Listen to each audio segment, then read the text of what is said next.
Defining Duke, an Xbox podcast, is brought to you by, well, you. If you want to learn how to support the show, go to patreon.com/laststandmedia.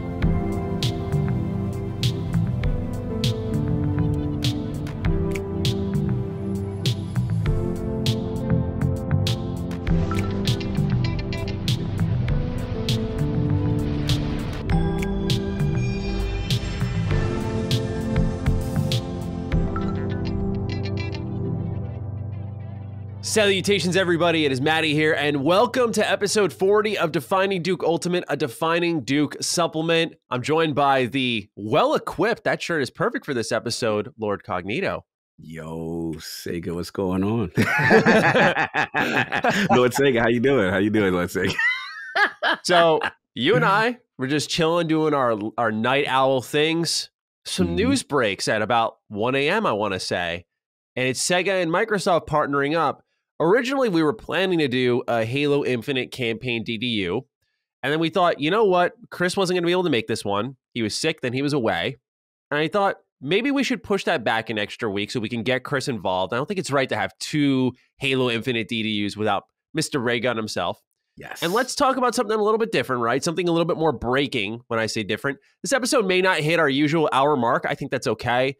Certainly, you have a lot of podcast content on your plate, but also we want to always focus on quality first. Yes. So we're going to be discussing all the potential within this brand new Sega-Microsoft relationship and taking a very deep dive on this and going full in depth with it. So, of course, we want to talk about our initial read of the situation. Sega and Microsoft are exploring a strategic alliance to create new strategic titles for Sega and establish a next-generation development environment.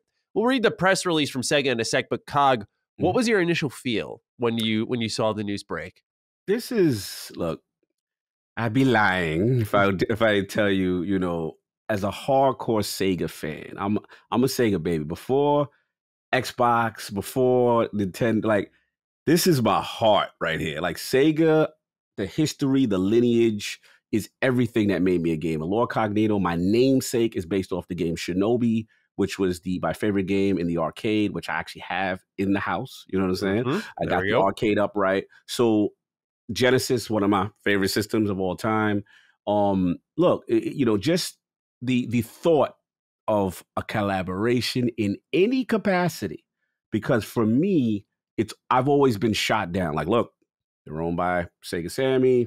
Nothing's never going to happen. Look, you know, Microsoft's an American company. Nothing's going to happen. And what I say all this to say this is that if you're a Sega kid, Sega, when they died with the Dreamcast and stuff, Microsoft was almost the spiritual successor. The OG Xbox was almost that transition for a Sega kid looking for a home. Like, where do I go? Where do I go?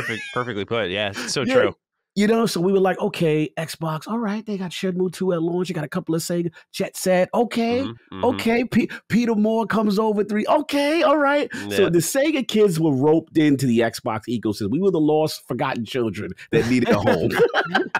And look, Xbox provided great shelter. So I say all that to say this is my thought process was, okay, what is this? What is going on? And then obviously we will dive deeper now into what is really going on here. Right. That's perfectly put. For me, it was really I think now more than ever, it's apparent what you and I were discussing on Defining Duke in the last couple of weeks of cloud being really important for Eastern expansion. It's more present than ever. And I don't think this will be the last partnership we see. And I think it's going to be how, again, Xbox cracks into these regions that have eluded them for many years. So we're going to read the press release word by word, and we'll get into some thoughts on that. So let's get it started. Sega Corporation, hereinafter referred to as Sega, and Microsoft Corporation, here and referred to as Microsoft, have agreed in principle a strategic alliance that explores ways for Sega to produce large-scale global games in a next-generation development environment built on Microsoft's Azure cloud platform. The alliance would form a key part of Sega's mid to long-term strategy, allowing the business to move forward with Super Game, a new initiative for developing new and innovative titles where the key focuses are global, online community, and IP utilization. We actually have some details that we'll get into later on Yes. what that can mean. It's kind of interesting Mhm. how the pieces of the puzzle are coming together. With Yeah. the world now more connected than ever, following the widespread deployment of 5G and cloud services in recent years, consumers can more easily enjoy high quality entertainment content at any time. Within this highly connected environment, the ecosystem surrounding the games industry continues to evolve and expand as more sophisticated tools and technologies become available. As such, video games continue to grow as a major medium for gamers globally, with access to a vast range of gaming experiences and communities becoming more diverse and attainable. This proposed alliance represents Sega looking ahead, and by working with Microsoft to anticipate such trends as they accelerate further in the future, the goal is to optimize development processes and continue to bring high quality experiences to players using Azure cloud technology. Last Mhm. paragraph here, and we'll discuss a little bit more.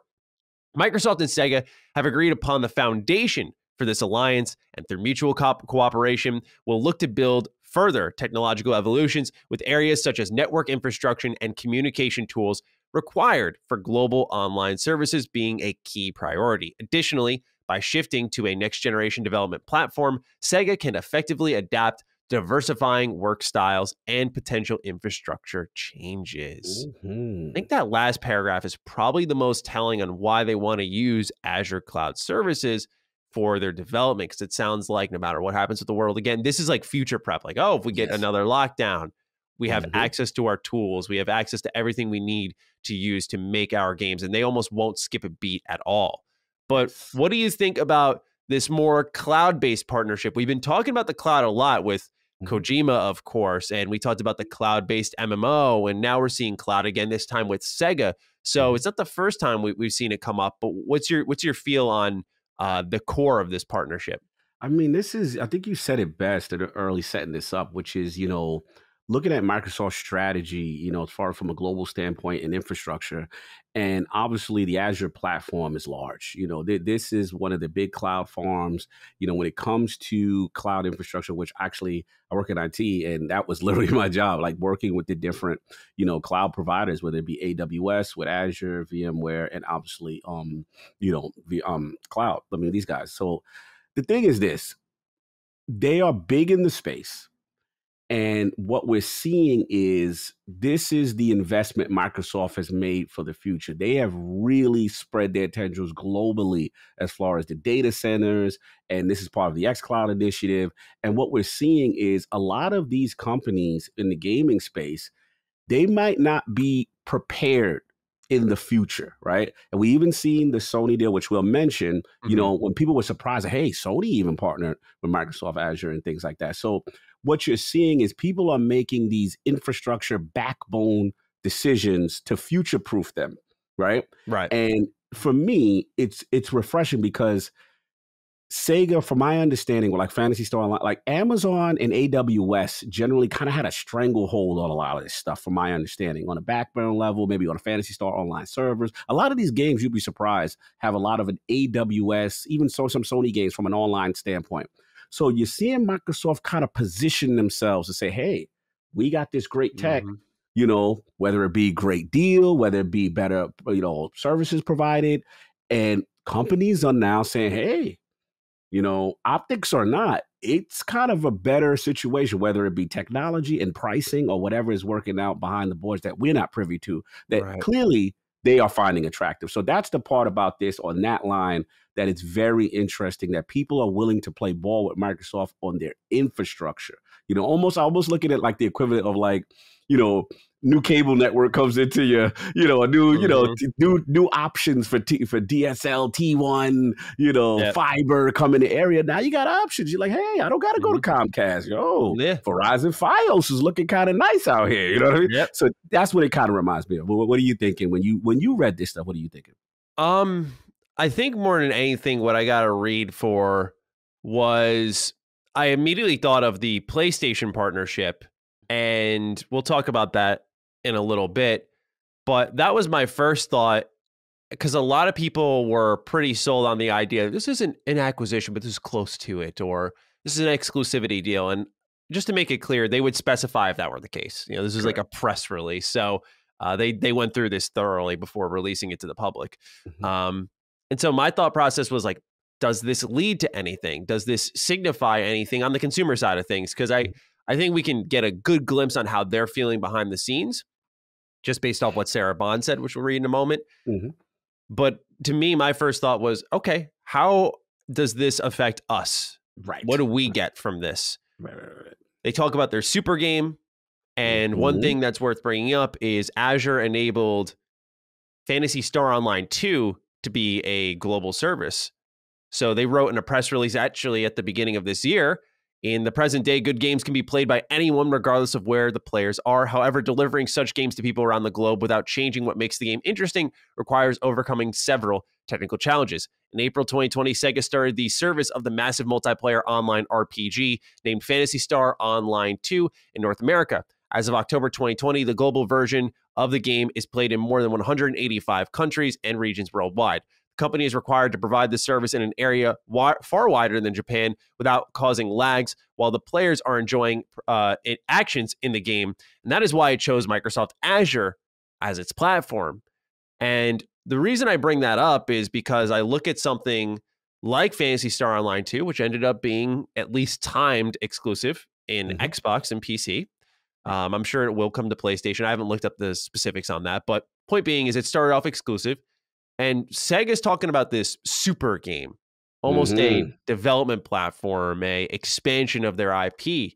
And we'll get a little bit of a look at that in one of their earnings reports, which I thought was really interesting to go through. Yes. I'm thinking that while this does not indicate anything currently significant for consumers, really at all, I do think this does show that Sega and Xbox are getting a little bit closer, and that I would be very surprised if we didn't see exclusivity deals or at minimum day one Game Pass deals start to work their way out for games that are made via this platform.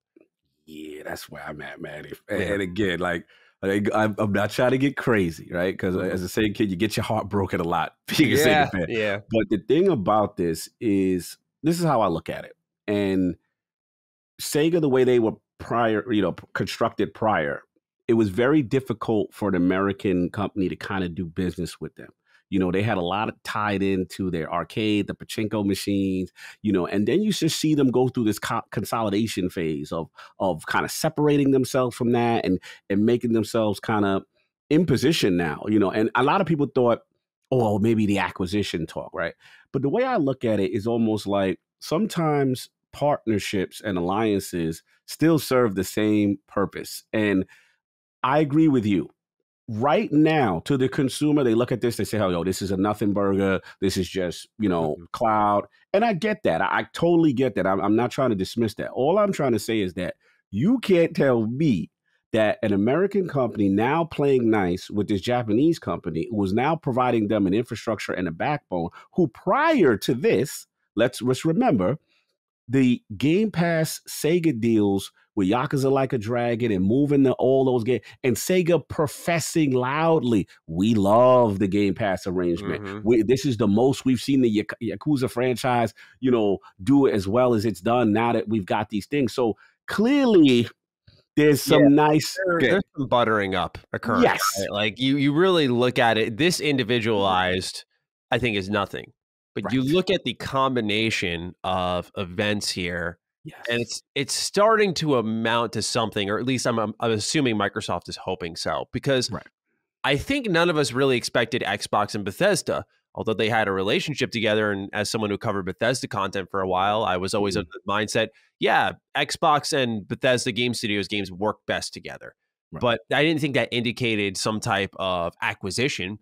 But it wasn't until they made that acquisition, they started recounting the history of 76 on Game Pass, bringing them a player base and helping them save the game, Todd being on the phone with Phil Spencer, to things like, hey, Morrowind exclusivity. There are these little, as you said, perfect word, nothing burgers, or just another exclusive game that actually amount to something. So when you're seeing Sega really loving that Game Pass, you're seeing Yakuza's next-gen version exclusive. Now we're seeing a cloud relationship, which I can almost guarantee will lead to, by minimum, day one Game Pass games.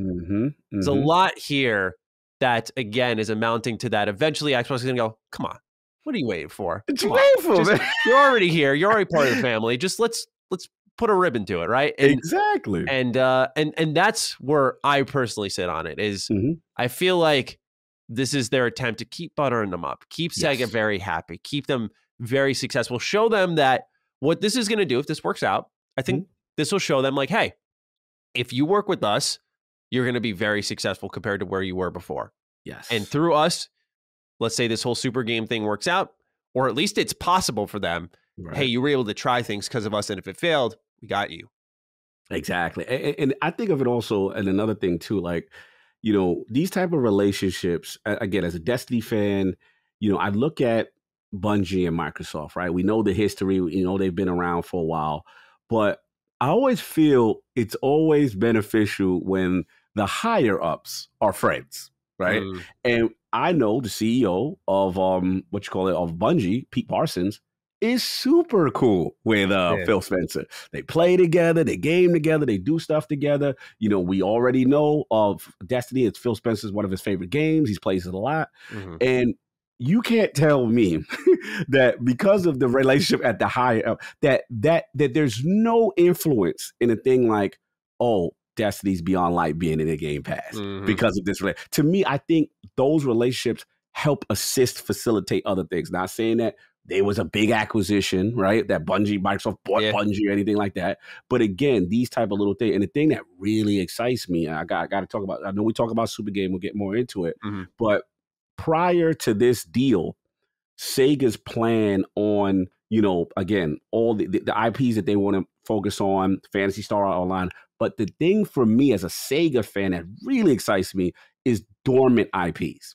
Because Sega is sitting on gold mines. And that to me, I want to see how they want to leverage that kind of stuff. And again, if you have a relationship, right, even if these things go multi-plat, right, and that's fine, you can't tell me that doesn't maybe help influence. Hey, maybe you throw that on Game Pass. Maybe we don't miss out on personas and stuff that would normally, some ones that miss the Xbox platform. You know what I mean? Now we have parity on release because we got this great relationship. We gave you these, remember these servers we gave you? Remember? You see what I'm saying? Like, that's where I'm at. Yeah. And one thing that I think indicates at least Xbox's excitement of this, because it says Microsoft in the press release, but then you go down, I want to read the comment from Sarah Bond in the press release versus what she put on Twitter.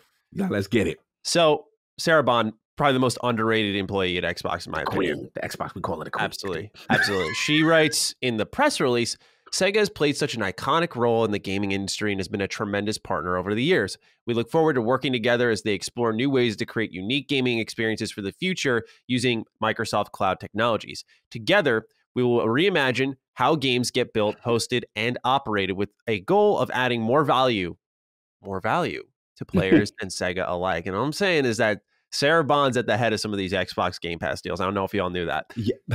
So more value speaks a lot to me coming from her mouth. Then she writes on Twitter, which I think is a little more personalized, if you will, and indicating how she's feeling, really. My love for Sega and their games date back to playing on my Dreamcast. It's been a delight to lead our partnership with Sega, and I'm thrilled to take it to the next level, creating novel gaming experiences using the power of Azure. Can't wait to share more in the future.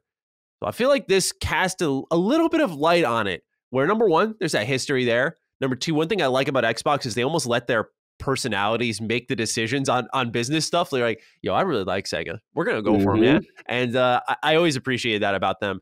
But I don't want to overanalyze, but her saying taking it to the next level, like they're trying to ascend it and then saying, can't wait to share more in the future. To me, these are just indicators of things for Xbox fans, not just, hey, we're helping Sega out. We're buddies with them. Sega's going to go do their thing. Like they're trying to lift them up. Absolutely. I find it very interesting that, again, you know, when we talk about the previous deal with Sony and Microsoft, you know, you saw Satya Nadella, right? You saw a lot of the higher ups. You know, Sarah Bond's role is Game Pass in those relationships as well on the Xbox level, right? Yeah. So good point. To me, right, she's an Xbox focused part of the division, right? Yes. She's very prominent in a cloud-based deal alliance. I find that interesting. And you nailed it with her comment on Twitter. My love for Sega. I played, games, Dreamcast. If this is purely just a top level deal, and again, she could still be a Sega fan. It could be a top level deal. Mhm. But I guess the thing for me, which gives that light of hope that something may be cooking, is can't wait show more the feature, and they're thrilled to take it to the next level. Okay, well, you tell us what this next level is, because as far as I was concerned, it's just a cloud deal. What next level could this be? Right. Especially Right. Miss Game Pass, Miss Deals, Miss Indie. Like, she's in the game centric aspect of Xbox. That to me is the tea leaf, and she's very proud and prominent about that. So, like I said, you look at all the showcases she's been a part of. You look at all the announcements she's been a part of. Just look back, like dating to even the Bethesda acquisition. She was the one who confirmed 20 games coming to Game Pass through Bethesda's deal. She was there announcing we're working with 200 developers in Japan. Like, she is there on a gaming level. yes, And that's why this is so important to note. Whereas the comparison has been Sony and Microsoft using Azure. And I think this is where it can flatten things out a little bit, because you look at what they were doing, where it says Sony Corporation and Microsoft Corp announced on Thursday that the two companies will partner on new innovations to enhance customer experiences in their direct-to-consumer entertainment platforms and AI solutions. Under the memorandum of understanding signed by the parties, the two companies will explore joint development of future cloud solutions in Microsoft Azure to support their respective game and content streaming services. In addition, two companies will explore the use of current Microsoft Azure data center-based solutions for Sony's game and content streaming services. By working together, the companies aim to deliver more enhanced entertainment experiences for their worldwide customers. These efforts will also include building better development platforms for the content creator community. Right. So it's this collaborative thing. And then you go over to Windows Central Gaming, where they had made a write-up on an interview with Jim Ryan. yes, And Jim says, we could conceivably use the cloud for our technical infrastructure, but the cloud gaming experience we offer will be unique to PlayStation and only PlayStation. When I saw that combined with this news, my thought was really that while this deal is very exciting, and I think there's a lot of, as you said, in the tea leaves and writing on the wall, that this will be more, just so the audience knows, because they have entered a partnership, I don't think it means that Sega owes Xbox exclusivity, Game Pass deals. But the key here, to me, is the sequence of events. They worked the Game Pass favors first. They showed them the positivity of that. Then they struck this deal, which will then allow them to maybe down the line be like, look, you unsure about some of those dormant IP that we're going to talk about in a little bit. Okay, well, we got Game Pass. We've shown you what happens with that, right?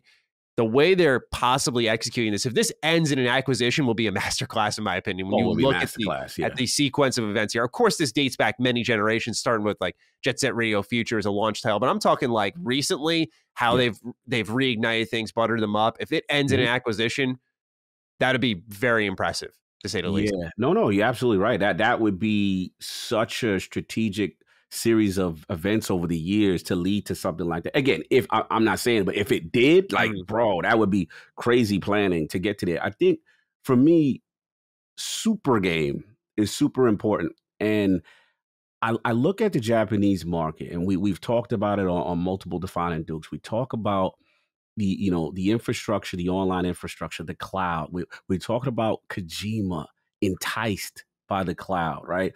You put in these games in these type of environments, and this to me again sits on that level. But also, again, infrastructure, that's a big deal. That is a big deal to be able to provide that kind of a service. And I'm very curious about what this super game and this online. And what was that? Remember we had what was it? I'm going to say Grub and Jez. We were talking about online project, almost like the one that can scale, like a cloud-based MMO that can scale to your phone, to your was it Belfry? I'm always getting the names. No, Belfry was the side scroller. It doesn't have a code name. It's just a cloud-based MMO by, I always mess up their name. It was like Mainframe or something. It was something like that. That was the company working on it. They had received an $8.3 million investment. and they're Right. working with Riot on it too. So it's kind of interesting what's happening there. Right. But Yeah. yeah, The point being just saying that like we're seeing the industry slowly start to shift to these type of ideas with cloud infrastructure as the background with development on games.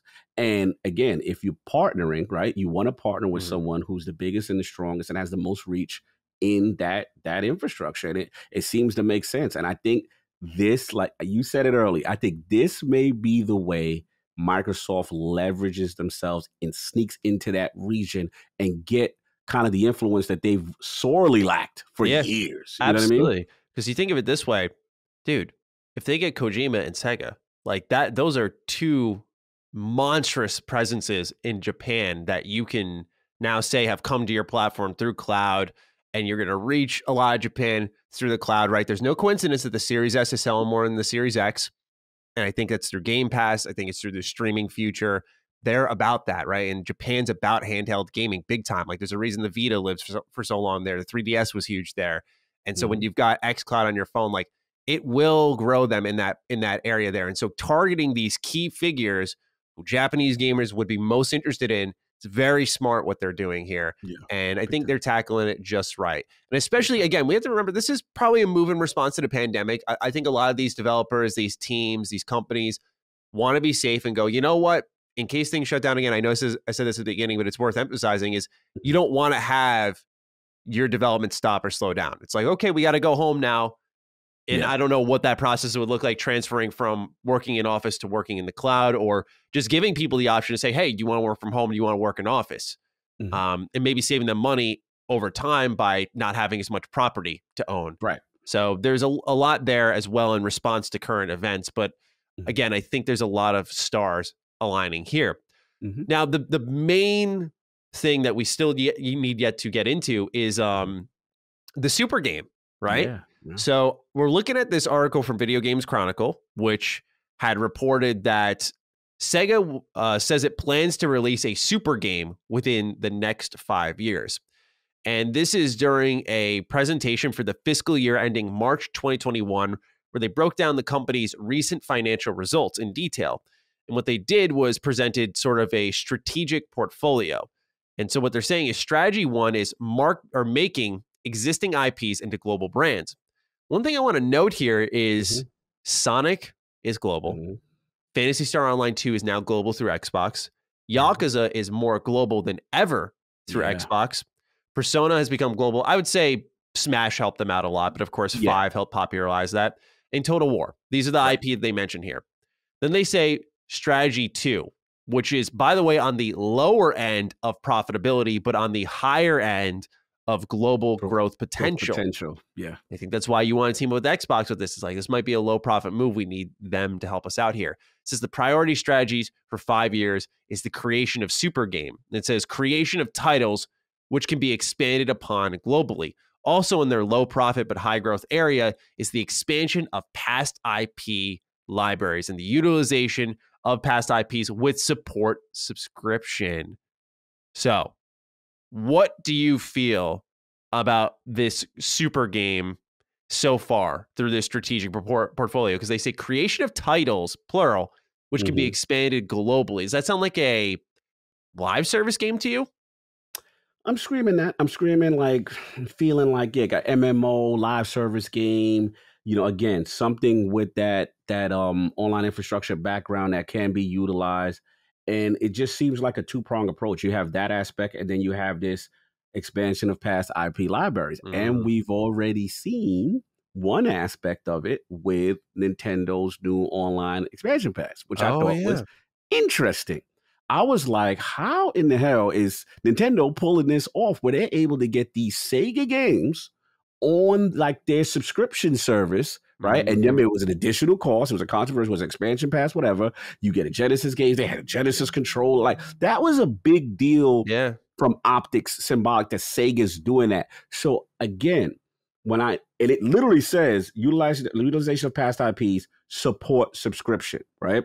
So to me, there's another number one subscription in town. Mhm. You know what I'm Mhm. saying? It's called Mhm. Game Pass. Yep. So why not put past IPs, get the buzz going on what made you great, put these things out there, see if you generate interest. It almost reminds me of like when stuff comes to back compat, but when the developers down the road thinking about Yep. making a future release, Yep. right? And they literally said in the prior slides, like, yo, they're sitting on dormant classic IPs they want to bring back.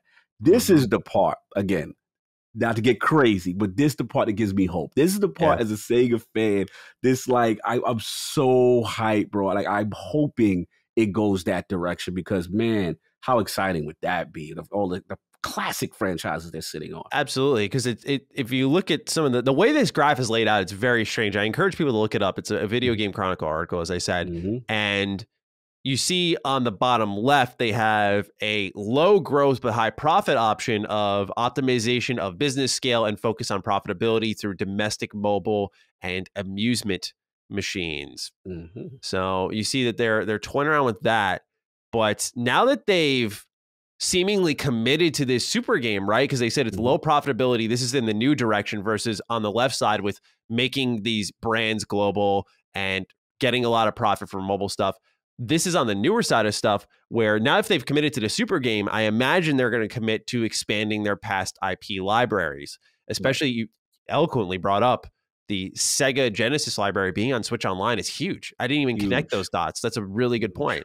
Yeah, man. I because as a Sega fan, it almost felt like sacrilegious at first. I was like, wait, what's going on here? Like, they, like you know what it was? It was the Switch version of the Genesis controller with all the art style, I'm like, wow, they have no problem selling this off or making some type of deal here. Interesting. Yeah. So yeah, that the optics were very, very, very powerful to me. And so how they're looking at the utilization of IP assets is arguably more interesting, I think.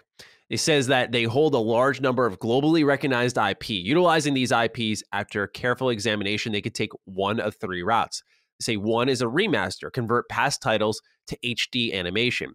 They could do two, remake, significant addition of new features while maintaining gameplay of the original game. Or three, a reboot, construct to a new game while maintaining the look and feel of the world of the IP. So they're examples of active IP or Phantasy Star, Sonic, Total War Football Manager, Yakuza, Persona, and Megami Tensei, which we're also seeing SMT 5 released this month. Whereas they have examples of past IP, including dormant IP. So these are the ones I haven't forgotten about. Shinobi, Crazy Taxi. Say it again. You got back you up. Got back you up. Say that game again. Shinobi. Woo! I'm just so happy to see it, brother. I didn't think they cared. When It's I just there. see They it, know. it's on the list. It's Brings there. me joy. Continue. Sorry, continue. No, you're good, man. Crazy Taxi. This one's for me. Jet Set Radio. That's my favorite of this list here. Virtua Fighter, long forgotten. Space Channel 5, Altered Beast. That was a pretty interesting one. Rez, House of the Dead. I remember this one on my Sega Dreamcast. I forgot they had like the little. Did they have a pointer gun for this that you could shoot at your television screen? I think so, yeah. But that one I loved. Panzer Dragoon, Soft's gonna go Streets of crazy. Rage. We know Streets of Rage is back. Knights, Soul Hackers, etc. So got a lot of IP that they can pick from here. Now, what's interesting is to mention remasters. There is Jet Set Radio, which was remastered on PS3 and Vita. This was a while ago, so they could absolutely re-up that, bring it to Xbox platforms with like achievements and all that stuff. But I would love to see some of these come back. In what way? I'm not quite sure. Like a rare replay version of Sega or something. But the fact that this is in their high or this lower profit but high growth potential, I think now they're teaming up with Xbox. They're looking at growth. They're committing to this super game. They're seeing the value of Game Pass. I have a hunch, not just because I want it, but I have a hunch we'll see one of these IP in the next couple of years. I don't know which one, but I think we'll see one of them at least. I would agree. Because just with the also trend of remakes and remasters, it seems like easy money. Easy money, brother. Like we've seen it, you know, these companies right now.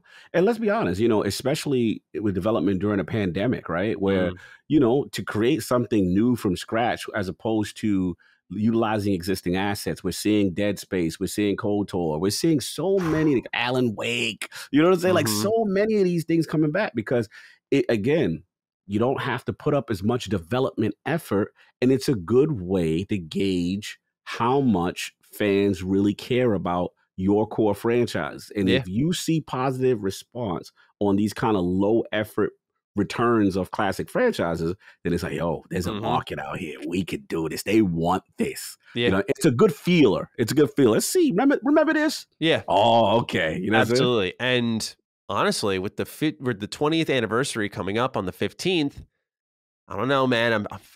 I would be shocked if Jet Set Radio was not put in back compat. If they start to do back compat expansions, I'd be shocked. I'd be shocked. They start doing the back compat, all that stuff we missed, because that's a big one. A lot of people who come over the Xbox, Huge omission. they say, bro, where is Jet Set? I would love to get, you know, is it on back compat? And I look up, I'm like, oh man, so many of them are missing. Like this would be a nice opportunity. Yeah.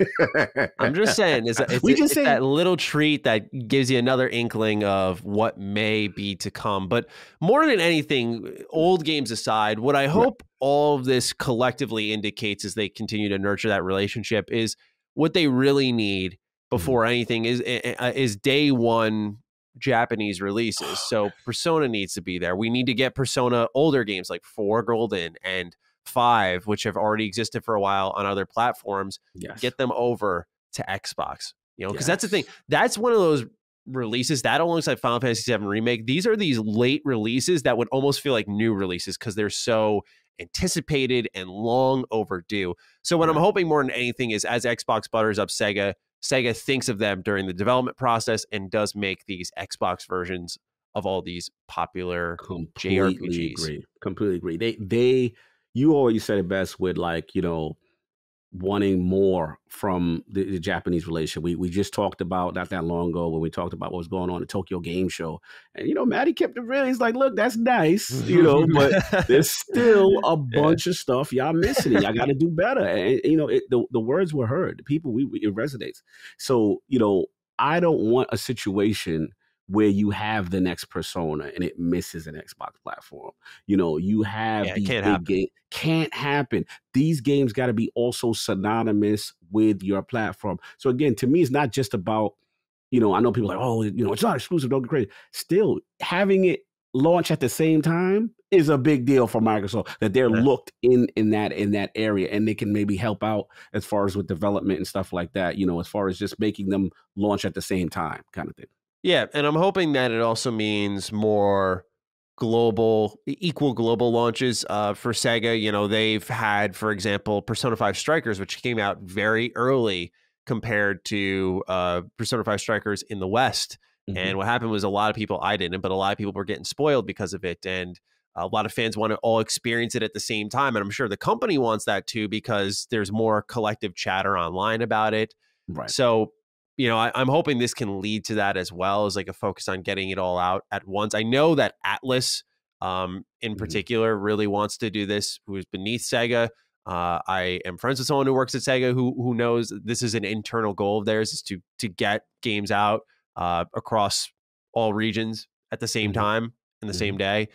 They have yet to reach that, but I'm thinking through this, we could start to actually see that, because it seems like, and obviously this is the goal with a lot of these companies, but they want to become more global. They want to become more recognizable. And I think this is one of those easy pieces of the puzzle that's missing. It's like, hey, let's release on all platforms, same day, same time, that type of thing. Like, let's make it a big release. And I don't know what IP they actually pick for that, right? Like my biased ass head, I'm like, oh, pick Persona. Yeah, pick Persona. That'd be great. I'm thinking probably Sonic would make the most sense. I got to be real with you. I know we don't really talk about it, but I hear Football Manager is huge.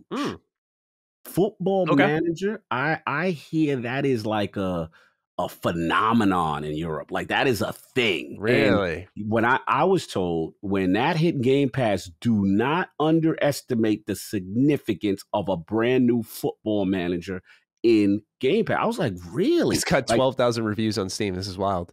Bro, like, I don't know nothing about that thing. And I was just like, okay. And again, it just goes to these different markets and stuff like that. And with their global push, look at this. Bro, it's crazy. It's crazy what this thing is doing. So you got that. You know, I am familiar with Total War and stuff like that. Sonic speaks for itself. Yakuza's profile is rising. Phantasy Star, I'm an OG. I remember the old ones, but I do remember Phantasy Star Online and what that did for them.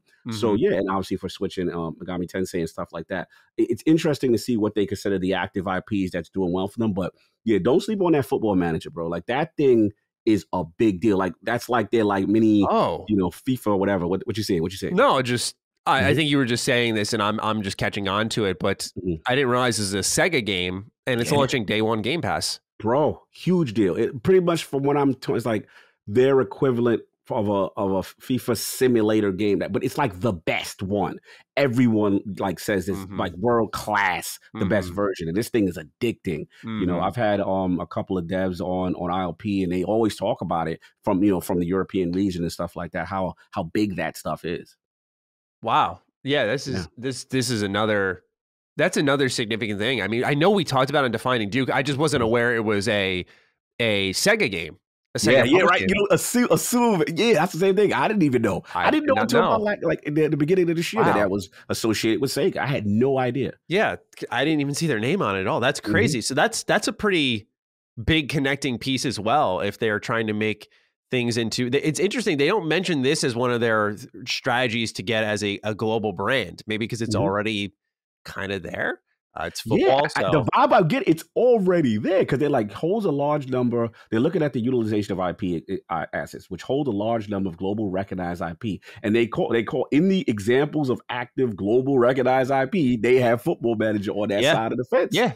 Yeah, Wow, I feel silly for just realizing all of that now, but that's crazy. That's a very big deal. So I think that there's where there's smoke, there's fire. I don't yeah. think this means that tomorrow they're going to acquire them, but I do think that it's not as far fetched now to envision this in years to come that Right. they'll get them. And look, at the end of the day, even this is how I look at it.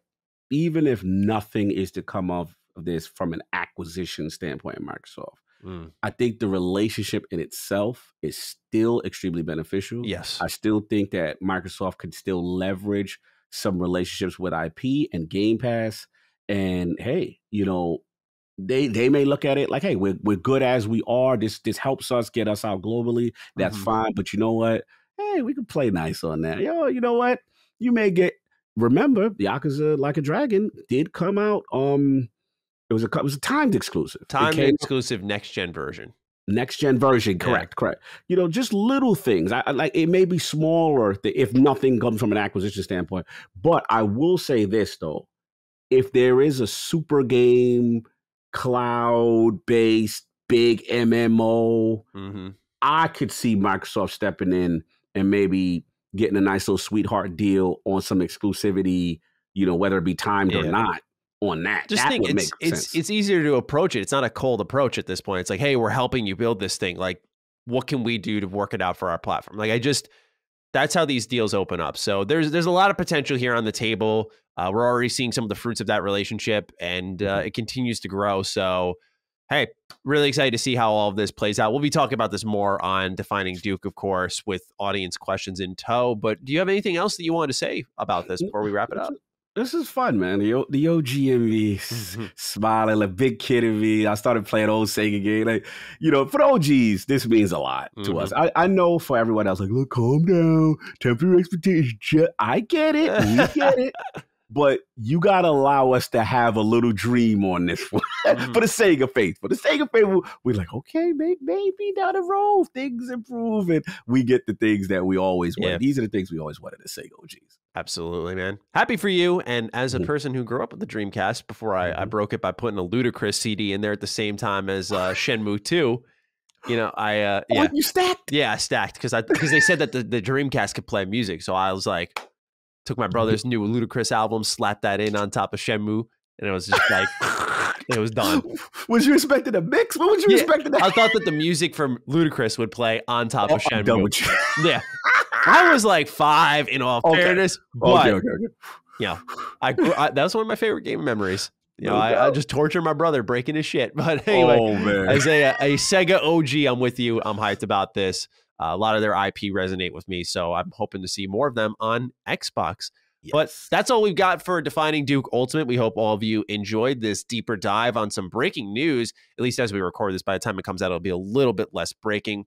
But we'll be analyzing all of this further in the main Defining Duke. But we wanted to really talk about this here today with the Yes. patrons. So be sure to sound off with your thoughts. We're looking forward to reading them. And other than that, Take good care of yourselves, and we'll see you next week for episode 41 of Defining Duke Ultimate. Peace out.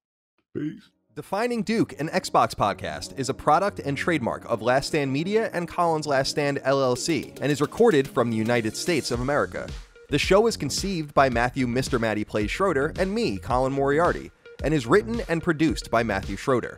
Matty's co-host is Barry Lord Cognito Eversley. Defining Duke's executive producer is Dustin Furman, and the show is edited by associate producer Ben Smith. All of Last Stand's theme music is by Ramon Narvaez. As you know, all of Last Stand Media's shows, including Defining Duke, are fan-funded on Patreon at patreon.com/laststandmedia. The following names are at the producer support level on Patreon, and we're thankful for your kindness and generosity.